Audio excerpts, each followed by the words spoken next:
Hello everybody, my name is Nandin. Today in this video I'm going to be talking about how the current economic outlook impacts Amazon sellers. I love geeking out about economics and the big picture and finances. And one of my friends who is also an Amazon seller, she asked me to give a state of the economy, and so I wanted to uh, do this video to show you what the current economic outlook is. And so let's start. As you guys already know, the interest rate is high. So interest rate is the historically high. It's as high as back in 2007. This is the highest it's been, and there's still Federal Reserves continue to raise interest rates. We've had over 10 years of low interest rates, and now we're coming back out of that. Part of the reason is that inflation is running high. Well, interest rate just went from near zero to 4%. That basically means your cost of capital, if you're borrowing money, is 4% higher than it was a year ago. If you have a line of credit, which many of us do because Amazon is very cash intensive business, if you have a home line of credit or anything adjustable rate, it's going to be up by 4%. My SBA loan went up from 6% all the way to 10%, and it's still continue to. So the Federal Reserve is going to continue to add, but at a slowly rate. They increased it at 0.75 per each time they met, and now they're up at close to 4.5, and they're slowing the rate, but they're still continuing to add. So be on the lookout. That as long as the inflation, which we'll talk about next, is high, they're going to continue to add interest rate. But at this point, they're near peak. But just because they reach peak doesn't mean they come back down right away. They may stay there. The second point is why the Federal Reserve is raising interest rate is because inflation is high.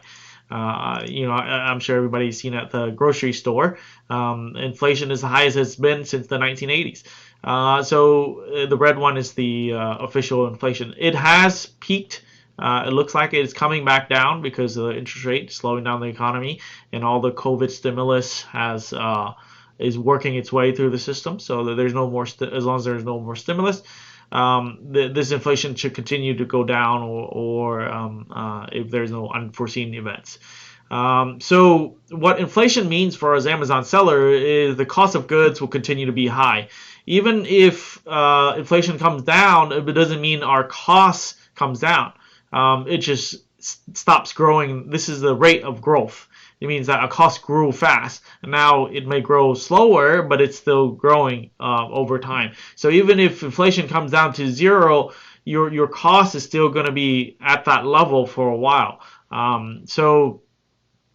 The Federal Reserve is trying to fight inflation, which historically, once inflation takes hold, like it has here in an advanced economy, it takes about 10 years to go back to low inflation again. So just expect that we're going to be at this high inflation for a while, and which also means that with regard to inflation, all the wages that have been going up, cost of labor is going up. All the raised wages that you see in the headlines, Amazon, Walmart raising their minimum wage. Well, that's not coming back down. The wages are sticky. Once you give somebody a raise, they're not going to come down, even if you either have to fire them or keep them at a high rate.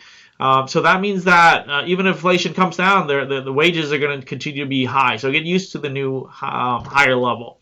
Another component of products that we're selling on Amazon is shipping containers. Shipping container rates have come down. Before COVID, is around $1,500 per container. But since COVID, it went up to $10,000 or sometimes $20,000 per container. But now it's coming back down closer to where COVID started, but it's still higher than it was. So that means that the cost of goods for selling on Amazon is continue to rise, which means that either you have to raise your price to match your cost increases, or it's going to cut into your margins.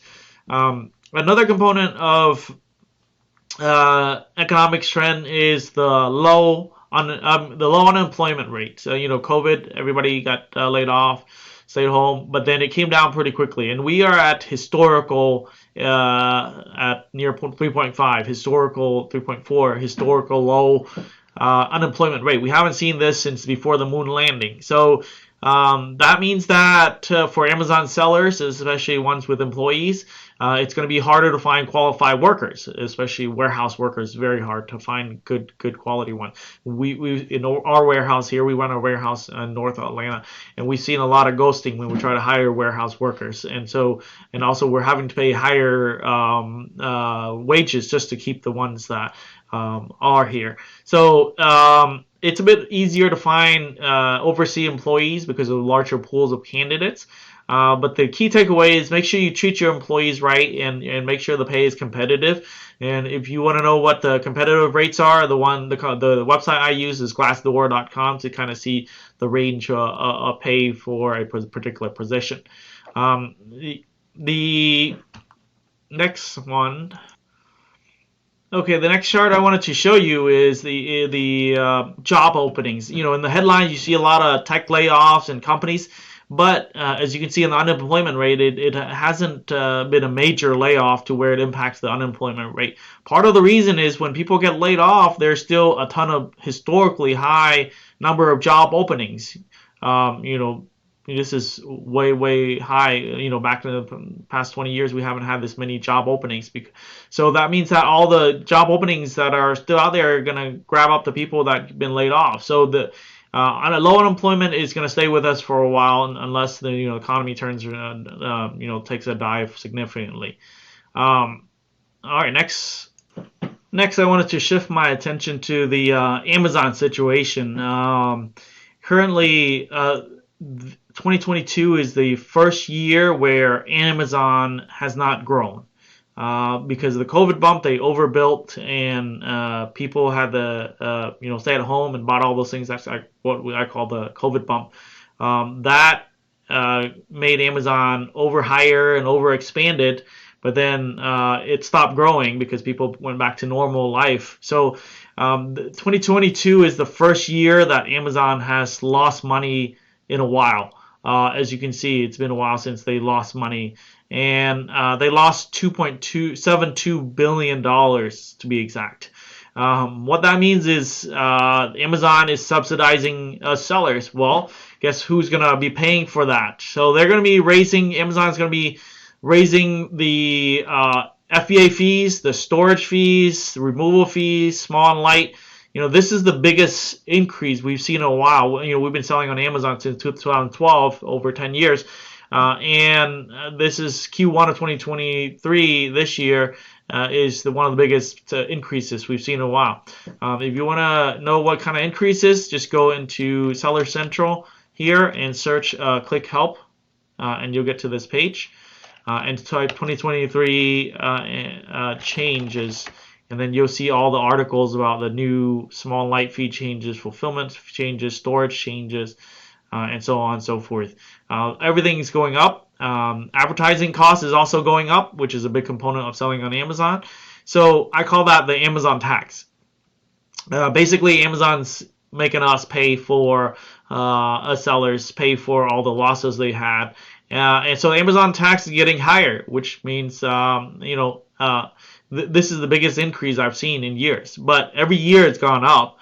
So that means you either raise your prices where you can, or your margins are going to be squeezed. So in summary, the economic outlook, we headed toward a recession? The current economic consensus among economists is that we're headed toward a potential weak or small recession. They call that the soft landing. So not now, as of the way things look right now, we are not headed towards a major recession like in 2008. Unless things deteriorate significantly. You see in the headlines, banks going bankrupt, and so like Lehman Brothers, that would cause a major economic crisis. But as of right now, that's not happening. We, as Amazon sellers, will need to brace for a few more years of economic challenges and high interest rates. The era of low interest rate is dead for the time being. Unless we go into deep recession, then they can drop the interest rates. But high interest rate is here to stay.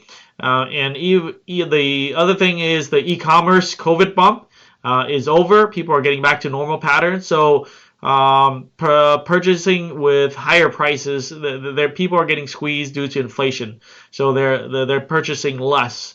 But they're still employed, so that means that they're to continue to buy. So, as an Amazon seller, if you can last through the next few years and execute better as an Amazon seller, then you'll come out ahead of the competition. And my channel, if you like it, this video, hit like and subscribe. I'll be doing more videos on how to execute better as an Amazon seller and what we're doing to improve our business through the recession.